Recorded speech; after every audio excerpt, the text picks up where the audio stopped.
Welcome to Luca is a Billionaire, where the only thing I invest in is your answers. In this video, I will explain how to make banana bread easily. First, let's gather our wet ingredients.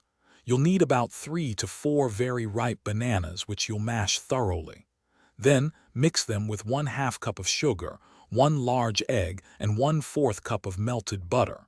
This creates the moist base for our delicious bread. Now let's prepare our dry ingredients. In a separate bowl, whisk together 1 1/2 cups of all-purpose flour, 1 teaspoon of baking soda, and 1/2 teaspoon of salt. Gently fold these dry ingredients into your banana mixture. Remember, mix just until everything is combined. Overmixing can lead to a tough loaf. It's time to get that delicious batter into the oven.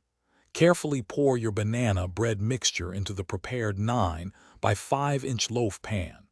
Bake it at 350 degrees Fahrenheit for approximately 55 to 65 minutes. You'll know it's done when a toothpick inserted into the center comes out clean. Your homemade banana bread is now ready to enjoy. Let it cool slightly before slicing into generous portions. This bread is wonderful on its own or with a spread of butter. If you have any leftovers, store them at room temperature for a few days, or freeze individual slices for a quick future snack. Thanks for watching and please subscribe. It's the best investment you'll ever make.